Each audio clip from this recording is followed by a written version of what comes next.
जावेद भाई पासून तर सर्व मान्यवर जमलेले सर्व कष्टकरी दलित पददलित सर्व स्तरातील मान्यवर बंधू भगिनी आलेल्या सर्व सैनिक बंधू भगिनींनो, एकीची ताकद काय असते ते आपण अनुभवलं अनेकदा. मला आठवतं की अशाच पद्धतीने आपण 8 तारखेला याच मैदानावरती बसलो होतो. माननीय मगरे साहेबांनी या ठिकाणी मला बोलवलं होतं आणि मगरे साहेबांनी माझ्या कानामध्ये मला धमकी दिली, भाऊ आत्ता जर काम केलं नाही तर पाहून घ्या मग. कारण की ही धमकी तुमच्या कामासाठी होती, हे मागणं तुमच्यासाठी होतं. जसे आता जरंगे उपोषणाला बसले, त्यांनी मला कानात सांगितलं, भाऊ जर हे झालं नाही तर 10,000 लोकांना घेऊन मी आमरण उपोषणाला बसेल आणि हा लढा लढेल लोकांच्या कामासाठी. मी स्वतः माननीय मुख्यमंत्री महोदयाला रात्रीच मी मगरे साहेबांना बोलून घेतलं माझ्याकडं. इथून गेल्यानंतर आपली सर्वांची तीव्रता माझ्या लक्षात आली. आम्ही दोघंही माननीय मुख्यमंत्री महोदयाला बोललो. मुख्यमंत्री महोदयाला सांगितलं की हा कष्टकऱ्यांचा, गरिबांचा, पददलितांचा, दलितांचा लढा आहे. या लढ्यासाठी तुम्ही मदत नाही केली तर आपला एक सैनिक रस्त्यावरती उतरणार आहे. राज्यामध्ये दुसरं तिसरं आंदोलन पेटेल. आपण तातडीनं घोषणा करा. माननीय मगरे साहेबांना त्या दिवशी शिंदे साहेब फोनवरती बोलले आणि सांगितलं की मगरे साहेब, तुम्ही ज्या गरिबांसाठी लढता तो लढा आता तुमच्या अंतिम टप्प्यामध्ये आलेला आहे. उद्या सकाळी तुम्ही विधानसभेतलं माझं भाषण ऐका. अशा पद्धतीने बोलले आणि माननीय मुख्यमंत्री महोदयांनी फोन ठेवला. आणि दुसऱ्या दिवशी 9 तारखेला आम्ही टीव्हीच्या समोर बसलो. कारण मुख्यमंत्री आम्हाला बोलले होते दोघांना की 9 तारखेला तुम्ही माझं टीव्हीवरती ऐका. अरे दुसऱ्या दिवशी माननीय मुख्यमंत्री महोदयांनी विधानसभेमध्ये घोषणा केली की ज्या ज्या लोकांच्या गायरान जमिनीचा लढा आहे त्या लढ्यासाठी 4 एकर 5 एकर जागा तातडीने त्या सर्व लोकांच्या नावावरती केली जाईल. हा लढा माझा नाही, मी तर या मधला वकील होतो. हे जरी वकील असले तर यांचा वकील आणि तुमचा वकील मी होतो. हा लढा होता तो माननीय मगरे साहेबाचा आणि तुमचा लढा होता. मी फक्त मध्यस्थ होतो. मध्यस्थ म्हणून मी भूमिका निभावली आणि आपल्या या लढ्याला यश, मगरे साहेबांच्या आपल्या या लढ्याला यश या ठिकाणी प्राप्त झालं आणि 9 तारखेला ती घोषणा झाली. तुम्हाला माननीय वकील साहेबांना सांगितलं की 7 बारात देण्याचं वचन माननीय मुख्यमंत्री महोदयाने दिलेलं आहे. याला अवधी लागणार आहे थोडासा. न्यायालयीन जे काही लढे अगोदरचे आहेत ते लढे अगोदर निपटवले जातील. नंतर ज्या ज्या पद्धतीने माननीय मगरे साहेबांच्या माध्यमातून जे लढा त्या ठिकाणी, जे नावं त्या ठिकाणी गेलेले आहेत, तो लढा त्या ठिकाणी निपटवला जाईल. आज निश्चितपणे मला असा आनंद मनामध्ये आहे. मी सकाळपासून बघतो की मगरे साहेबांच्या चेहऱ्यावरचा आनंद लपत नाही. त्यांचा आनंद हाच आहे की गरिबाला न्याय मिळाला. त्यांचा आनंद हाच आहे की माझ्या कष्टाचं चीज झालं. एक तपाची लढाई, वर्षानुवर्षाची लढाई, आघाडी सरकारच्या कारकिर्दीमध्ये चालू झालेली लढाई युती सरकारच्या शिंदे साहेबांच्या कारकिर्दीमध्ये आणि माननीय मगरे साहेबांच्या नेतृत्वामध्ये ही लढाई आता संपुष्टाच्या ठिकाणी निश्चितपणे या ठिकाणी आलेली आहे. मला आनंद आहे. मी आपल्या सर्वांच्या वतीनं मगरे साहेबांचं मनापासून अभिनंदन करतो. आपल्या सर्वांच्या वतीनं आपल्या सर्वांचे आशीर्वाद निश्चितपणे मगरे साहेबांच्या, त्यांच्या मुलाबाळांना, त्यांच्या लेकराला निश्चितपणे लागणार आहे. कारण की आपला लढा, आपला जमिनीचा लढा हा निश्चितपणे माननीय मगरे साहेबांनी पुढे नेला आणि तो या ठिकाणी संपुष्टात सुद्धा या ठिकाणी आणला. खरं तर मगरे साहेब लात मारतील तिथं पाणी काढणारा माणूस आहे. दुसऱ्यासाठी जीव झोकून देणं ही साधी बाब नाही बांधवानो, ही फार अवघड बाब आहे. घरचं खायचं आणि इतरांचं काम करायचं, तुम्हाला चहा पाणी करायची. कधी 5 नया पैशाचा दागिनदार आमचा ॲडव्होकेट मगरे या ठिकाणी नाही, कधी 5 पैशाचा दागिनदार या ठिकाणी नाही. आणि हीच खरी नेतृत्वाची परीक्षा असते बांधव, ही खरी नेतृत्वाची परीक्षा आहे. माननीय मगरे साहेब, या गोर गरीब जनतेचा आशीर्वाद निश्चितपणे तुम्हाला या ठिकाणी लाभलेला आहे. भविष्य काळामध्ये निश्चितपणे माननीय एकनाथ शिंदेच्या डोक्यात तुम्ही बसलेला आहे. आता पुढचं वर्ष फक्त एक येणारी निवडणूक राखीव आहे. पुढच्या याच्यामध्ये जालना राखीव होऊ शकतं, जालना राखीव होऊ शकतं. तुम्ही आहे इथं बसलेले, निश्चितपणे आपण पुढच्या कालखंडामध्ये माननीय मगरे साहेबांची वर्णी आता मी माननीय मंडळावरती या ठिकाणी सांगितलं की त्यांना मंडळावरती घ्या आणि त्यामुळे निश्चितपणे न्याय मिळेल. स्वतःसाठी जगणारे तर अनेक आहेत, स्वतःसाठी अनेक लोक जगतात. होतो आज आपण बघतो की आपला लढा हा उभा करावा, यासाठी मगरे साहेबाचा रात दिवस एक केली. स्वतःसाठी नाही पण आपल्या लोकांसाठी या ठिकाणी निश्चितपणे त्यांनी वेळ दिला. शरीराच्या वेदनेपेक्षा मनाच्या वेदना प्रचंड बेकार असतात आणि त्या मनाच्या वेदना मी माननीय मगरे साहेबांच्या पाहत होतो की माझ्या लोकांना कधी न्याय मिळेल, माझ्या लोकांना कधी सातबारा मिळेल. माझ्याकडे कधी येऊन काकुलते येऊन बोलायचे की भाऊ चला ना मुख्यमंत्र्याकडे, आपण मुख्यमंत्र्याला बोलू ना. त्यांची तळफळ मी बघितली, त्यांच्या शरीराच्या वेदना मी बघितल्या. मनाच्या वेदना फार डेंजर असतात, शरीराची जखम झाकून जाईल. परंतु माझ्या लोकांना न्याय मिळत नाही.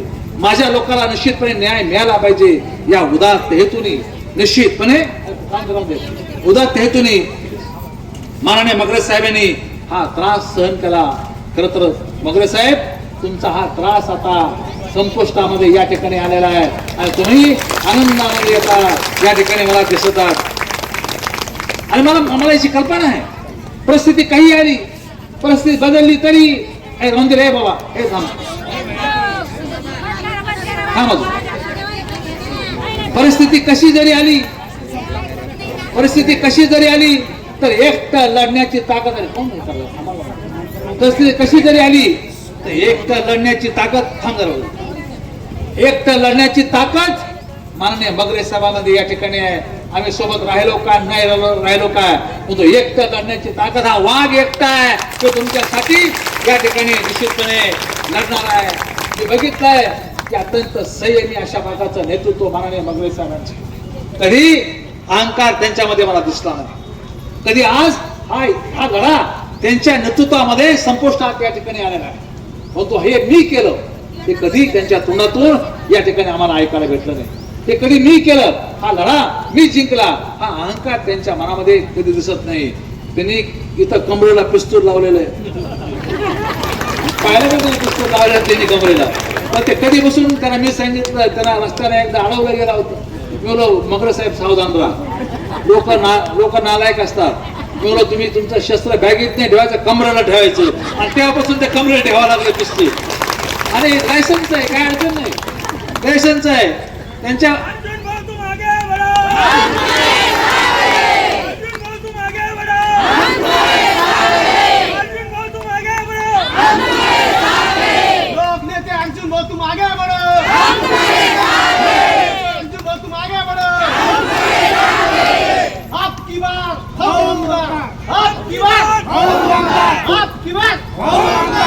तर निश्चितपणे हा लढा खरंच हे काय आमचं कर्तृत्व अजिबात मी प्रामाणिकपणे सांगतो.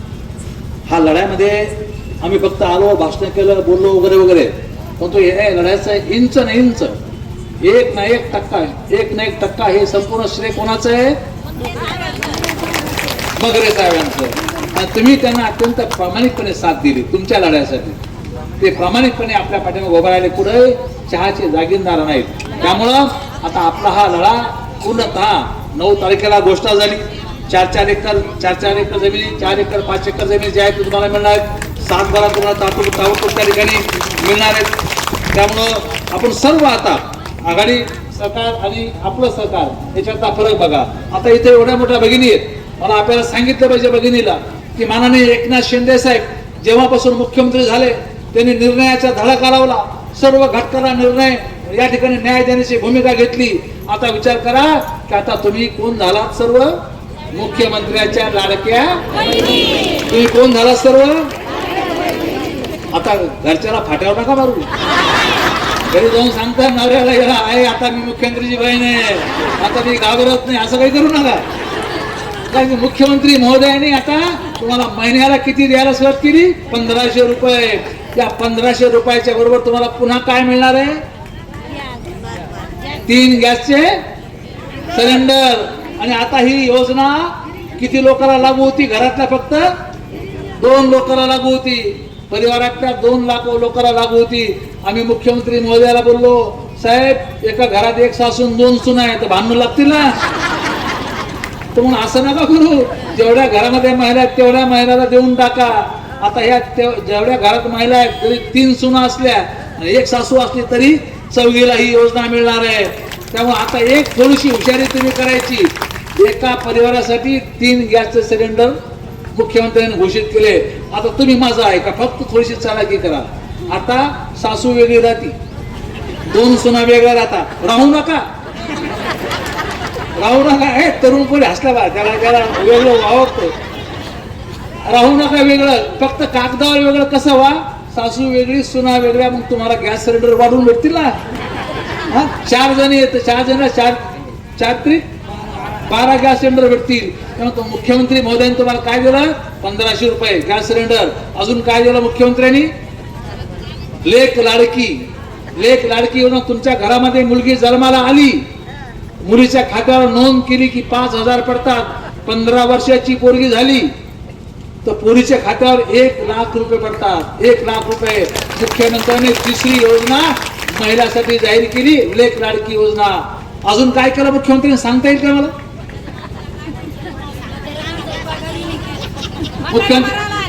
मुख्यमंत्र्यांनी काय केलं तुम्हाला सांगतो. तुम्ही एसटीने फिरता की नाही? एसटीने फिरता ना? फिरता की नाही? मालकासोबत फिरता ना? मालकासोबत. मालकाला तिकीट कोणतं काढावं लागतं? फुल. तुम्हाला किती काढावं लागतं? हाफ तिकीट तुम्हाला काढावं लागतं. हे तिकीट हाफ तिकीट तुम्हाला कोणी दिलं? एकनाथ शिंदे साहेबांनी दिलं. ही झाली तुमच्यासाठी 4थी योजना. आणि 5वी योजना तुम्हाला कोणती दिली मुख्यमंत्र्यांनी? पुन्हा 5वी जी मला सर्वात महत्वाची वाटते ताई, मुख्यमंत्री महोदयांनी आपल्या राज्यातल्या सर्व मुलींचं शिक्षण ग्रॅज्युएट पर्यंत मोफत केलं. मोफत. ही अत्यंत महत्वाची घटना आहे. ग्रॅज्युएट पर्यंत. गोरगरीब आपल्या पोरी हुशार आहेत. पोरी हुशार आहेत. गोरगरिबांच्या मुली शिकायच्या, परंतु पैशाअभावी मुलीला पुढे जाता येत नव्हतं. मुख्यमंत्र्यांनी मुलींचं शिक्षण मोफत केलं. आणि बाकी सोडा, पण आता हे आपल्या मुली जेव्हा गुणवत्ता यादी बघतो, गुणवत्ता यादीमध्ये 75 मुली, 100 पैकी 75 मुली अव्वल स्थानावरती असतात आणि 25 मुलंच असतात. मला असं वाटतं की त्या गोरगरिबांच्या मुली, आपण म्हणायचो की हे गरीब दुसऱ्याचं धन आहे, पोरी दुसऱ्याचं धन आहे, याला काय शिकवायचं म्हणून तुम्ही बोलायच्या. आज हे धन निश्चितपणे मुख्यमंत्र्यांच्या कृपेने त्यांना पदवीपर्यंत शिक्षण या ठिकाणी मोफत मिळू लागलं आहे. मला आपल्याला विनंती करायची की माननीय मुख्यमंत्री महोदयाने 75 वर्षाच्या महिलांना, माणसांना एसटी मोफत करून टाकलेली. आज तुम्हाला तीर्थयात्रेला जायचं, तुम्हाला पुढे काय असत नाही. अजमेर असेल, चारीधाम असेल किंवा कुठली यात्रा असेल, बुद्धांची यात्रा कुठली असेल, तिथे तुम्हाला जायचं असेल तर 65 वर्ष वयाच्या माणसाला मुख्यमंत्री महोदयांनी 65 वयाच्या माणसाला किंवा महिलेला तुम्ही अर्ज दाखल करा. तुम्हाला कोणत्या का तीर्थयात्रेला जावं लागत असेल तर तुम्हाला 30,000 रुपये सरकारच्या तिजोरीमधून तुम्हाला या ठिकाणी मिळणार आहे. यात्रा करा, यात्रेला जा. असं मोठं काम माननीय मुख्यमंत्री महोदयांनी या ठिकाणी घेतलेलं आहे. शेतकऱ्यांसाठी वीज माफ करून टाकली. तुम्हाला कुसुम योजनेच्या माध्यमातून सोलर मिळणार आहे. दिंड्याला पैसे दिलेत. अनेक बाबीमध्ये पैसा या ठिकाणी मुख्यमंत्र्यांनी दिला. त्यामुळे हा मुख्यमंत्री पुन्हा एकदा झाला पाहिजे. मी हात वर करून सांगा, माननीय एकनाथ शिंदे पुन्हा मुख्यमंत्री पाहिजेत का नाही राज्याचे? एकनाथ शिंदे आगे बढ़ो, एकनाथ शिंदे आगे बढ़ो. राज्याचा मुख्यमंत्री एकनाथ शिंदे साहेबांचा. आणि काय झालं माहितीये का? आणि काय झालं माहितीये का, हे काय झालं, सर्व योजना महिलांसाठी चालल्या, तर हे भाऊ झाले परेशान. लाडक्या बहिणी, लाडक्या भावाचं काय. पण आता मुख्यमंत्री महोदयाने तुमचे पोरं 12वी शिकलेले आहेत की नाही, डिप्लोमा झालेला आहे की नाही, ग्रॅज्युएशन झालेलं आहे की नाही, मुलगी किंवा मुलगा, माननीय मुख्यमंत्री महोदयाने जो 12वी झालेला मुलगा आहे त्याच्यासाठी 6,000 रुपये महिना, जो डिप्लोमा झालेला आहे त्याच्यासाठी 8,000 रुपये महिना, आणि जो ग्रॅज्युएट झालेला आहे त्याच्यासाठी 10,000 रुपये महिना. ही लाडका भाऊ आणि लाडक्या बहिणीसाठी ही योजना या ठिकाणी जाहीर केलेली आहे. त्यामुळे या सर्व योजनांचा लाभ घ्या. आपण सर्व लाडक्या बहिणीच्या योजनांचा लाभ घ्या. मुख्यमंत्री आपल्या भेटीला येणार आहेत. मी प्रश्न त्यांना फोन करत होतो, पण निश्चितपणे ते खुश आहेत. मगर साहेब आपल्या कामावरती, त्यांनी मी फोनवर बोललो पीएशी, ते कानावर टाकणार आहे त्यांच्या. आता माननीय मुख्यमंत्री लाडक्या बहिणीला भेटायला येणार आहे. मी मगरे साहेबांच्या माध्यमातून तुम्हाला सर्वांना आव्हान देतो, तुम्हाला निमंत्रण देतो की तुम्ही मुख्यमंत्री ज्या दिवशी येतील त्या दिवशी मगरे साहेब तुम्हाला सांगतील, त्या कार्यक्रमाला हजर राहा. आपण सर्व या ठिकाणी आलात आणि आपल्या लढ्याला हे अंतिम यश माननीय मगरे साहेबांमुळे या ठिकाणी मिळालं. त्याबद्दल मी मगरे साहेबांचं आणि आपलं सर्वांचा आभार व्यक्त करतो. जय हिंद, जय महाराष्ट्र.